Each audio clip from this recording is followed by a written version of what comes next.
President, vi helt enig i at det som rammen rundt det meste av det som skjer i vårt samfunn i dag, Putins krigføring og konsekvenser av krigen, og det kommer til å prege norsk politikk fremover. Men samtidig må vi altså løse de krisene som Norge står overfor. På kort sikt så må vi også huske de langsiktige utfordringene. At vi skal nå klimamålene våre, at vi skal inkludere flere i arbeidslivet, at vi skal bygge et næringsliv basert på grønn konkurransekraft, og dermed skape fremtidens jobber, sikre velferdssamfunnet vårt, for det arbeid og inntekt derfra som vår viktigste verdi. Da trenger bedriftene forutsigbarhet for å gjøre investeringer skal gjelde for mange år. Og så jo situasjonen nå at det grønne skiftet kommer til å kreve store investeringer for bedrifter, kapital til å erstatte gamle maskiner med ny grønn teknologi. Og jeg har et konkret spørsmål til regjeringen. Har regjeringen gjort vurderinger av kraftbehovet og kapitalbehovet i de ulike bransjer for å finansiere det grønne skiftet i Norge? Statsminister Støre. Det vil kreves investeringer, det vil kreves kraft, og regjeringen har gjort grundige vurderinger av det. Vi har lagt fram en ambisiøs plan for et grønt industriløft. 7 næringer i Norge som har store muligheter, stort potensiell lønnsomhet, for arbeid og for mer kraft. Det grunnleggende for regjeringen å se helheten i dette. For næringslivet det viktig at vi har folk i jobb, et god utdanning, god helse, et samfunn som kan levere folk som kan jobbe og som vil jobbe. Vi vil ha flere inn i jobb. 150 000 flere kommer i jobb i år, sammenlignet med i fjor. Det bra. Så det grunnleggende for regjeringen at vi med våre naturressurser har potensialet for stor lønnsomhet i investeringene. Det har tiden vist. Det kommer det også til å vise fremover. Og vi vil legge til rette for det gjennom den politikken regjeringen fører, og gjennom satsingen på å kutte utslipp og skape jobber. Ikke minst gjennom det vi nå gjør innenfor en omfattende fornybarsatsing knyttet til havvind, som begynte på 0, men nå det på vei mot et veldig høyt nivå. Solberg. Jeg kan bare forstå på svaret at man ikke har gjort vurderinger av kapitalbehovet for norsk næringsliv fremover knyttet til det grønne skiftet. For det jo sånn at det ikke bare de store energiprosjektene som trenger penger. Hver enkelt lille bedrift i Norge skal nå investere i ny grønn teknologi. Det da vi får til det store skiftet vårt fremover. Elektriske anleggsmaskiner utgiftene til det betydelig større enn for maskiner som går på diesel og bensin. I snitt så vil investeringskostnadene være 3 til 4 ganger større for elektriske maskiner enn for konvensjonelle maskiner. Ta et eksempel. Tom Wilhelmsen AS har 33 tippbiler. 6 av disse elektriske. Hvis de skal bytte ut resten av bilparken sin til elektriske biler i dag, så vil det koste de 108 millioner kroner bare i investering. Og da mitt spørsmål tilbake igjen, har regjeringen sett på dette? Det store behovet. For når regjeringen med presisjon innretter skatteøkningene sine, både fjorårets årets og neste års budsjett, nettopp mot å hente ut kapital av private bedrifter, så virker det som at dere ikke har sett at alle trenger kapital fremover. Statsminister Støre. Jeg skulle gjerne se hele vurderingen Høyre har gjort for kapitalbehovet i alle næringer i hele Norge. Vi har et privat næringsliv, tror jeg, med stor kraft til å gjøre sine vurderinger og investeringer. Norge et land hvor det attraktivt å drive næringsvirksomhet. Vi skårer høyt på de statistikkene, blant annet fordi vi har et godt og trygt og stort velferdssamfunn som kan gi folk muligheter til å arbeide. Nå kommer statsbudsjettet i morgen, og en del av de temaene som representanten Solberg tar opp, blir omtalt der. Vi opptatt av å legge til rette for at vi får investeringer fra det private inn i den retningen som det grønne industriskiftet krever. Storsatsingen på et grønt industriløft som ble lagt fram før sommeren i fjor, med omfattende garantiordninger fra staten, har nettopp vist at vi får til de investeringene. Batterifabrikken i Mo i Rana, batterifabrikken som kommer i Arendal, som et eksempel. At vi har et godt samspill mellom det offentlige og det private, som tiltrekker privat kapital, både norsk og internasjonalt. Det bra for Norge, det bra for jobbene, og det tar oss nærmere det grønne skiftet. Solberg. Begge de batterifabrikkene ble faktisk vedtatt gjennomført før dagens regjering trådte til, så jeg tror vi skal si at det gamle regjeringens rammevilkår også var bidragsyteren for dette. Men nå sier altså statsministeren, at hver bedrift må gjøre sine vurderinger av hva som lønnsomme investeringer. Og etter torsdagens pressekonferanse så har en rekke kraftbedrifter gjort nettopp det.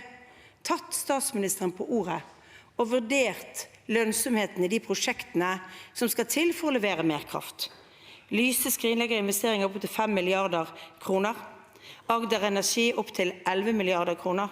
Jeg kunne hatt en lang liste på 8 forskjellige punkter som allerede har varslet om dette. De har altså gjort en vurdering av hva lønnsomheten er. Og de kraftverkene som ryker, de kraftverkene NVE sier vi trenger mest av alt. De kraftverkene som bidrar til mer effekt i kraftnettet vårt. Ser ikke statsministeren at når man gjør de vurderingene bedriftene har gjort, så har man gått feil vei i systemet man har foreslått? Statsminister Støre. De ekstremt høye energiprisene vi har hatt de siste året har jo gitt samfunnet en dobbel utfordring. Det ene er at bedrifter og husholdninger har fått høye strømpriser.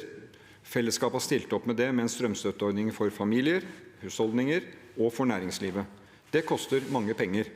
Da har vi vært opptatt av å gjøre 2 grep. Det ene er at vi gjør en endring i grunnrenten for vannkraft, som vi mener over tid forsvarer uttak av det som er en felles naturressurs.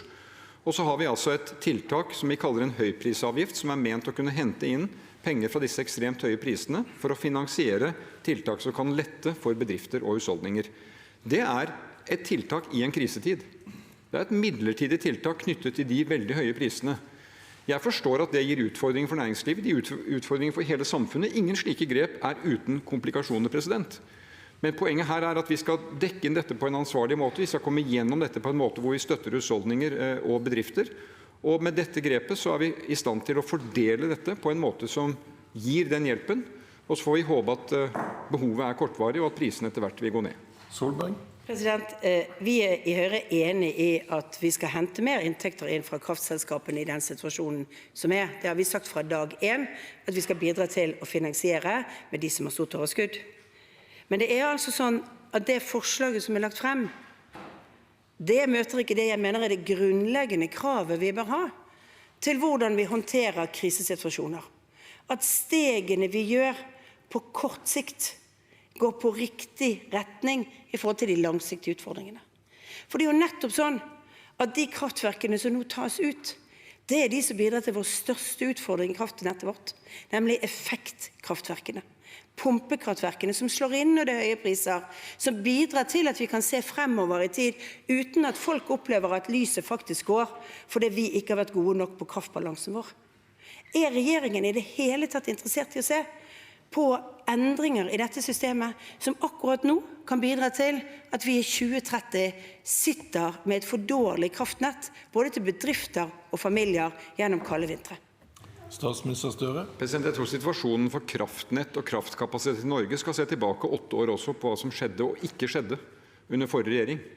Denne regjeringen har lagt til rette for nå at vi får en betydelig utbygging av ny fornybar kraft, blant annet gjennom en havvindsatsing som nå kommer, legge til rette for vind på land, legge til rette for sol, legge til rette for bedre utnyttelse av vannkraften vår, legge til rette for mer langsiktige kontrakter for næringsliv for å tegne de kontraktene. Det er en ekstraordinær situasjon. Regjeringen la fram opplegget sitt i forrige uke med en mer rettferdig grunnrentebeskatning og dette høyprisbidraget. Detaljene kommer i alt i budsjettet i morgen. Så vi selvfølgelig følger med på hvordan dette virker. Og igjen så håper jeg at denne situasjonen med de rekordhøye prisene er kortvarig. Vi ser jo mot en framtid hvor vi kan komme til å ha nok kraft i Norge og Europa, fordi fornybarsatsingen er så stor, og hvor Norge også kan spille en stor rolle i dette skiftet i Europa. Så når kommer vi gjennom dette på en god måte, så kan Norge ha muligheter både på eksportsiden og på den norske siden. Solberg. Den forrige regjeringen ga tillatelse til 16 nye terawatt-timer, større enn forbruksøkningen i utgangspunktet var i den perioden. Det er kraftverk som kommer inn. I fjor så var det igangsatt større vannkraftproduksjon på nye kraftverk enn det har vært på 30 år i Norge. Så sier at den forrige regjeringen ikke gjorde noe, og så gjorde vi noe ganske viktig. Vi endret kraftverksbeskatningssystemet sånn at det var lønnsomt å bygge ut ny kraft. Nå endrer regjeringen kraftverksbeskattet sånn at en av de viktigste kraftverkene ikke blir lønnsomme. Og det er ikke sånn at det er lett å bare snu på dette hvis ikke regjeringen er villig til å se på at de går i feil retning. Og da er det tilbake til det, i enhver krise så må man ha det langsiktige perspektivet. Det virker som om regjeringen ikke har hatt et langsiktig perspektiv, og det går tress imot det Arbeiderpartiet gikk til valg på, nemlig å sørge for å gå gjennom skattesystemet for å få mer produksjon. Nå får dere mindre produksjon som en konsekvens av dette. Vil regjeringen gå med endringer hvis det viser seg at alle pumpekraftverkene nå blir ulønnsomme? Statsminister Støre. Det som jeg sier, vi skal følge hvordan denne utviklingen og se om det behov for å gjøre tilpasninger som skal nå de målene. Men jeg har lyst på å si på dette med det langsiktige. Hva var situasjonen for norske husholdninger i fjor høst, når strømprisene steg? Stortinget hadde etterlyst hos den forrige regjeringen. Det tiltak for å avhjelpe situasjonen for husholdninger som får høye strømregninger? Det var det ikke.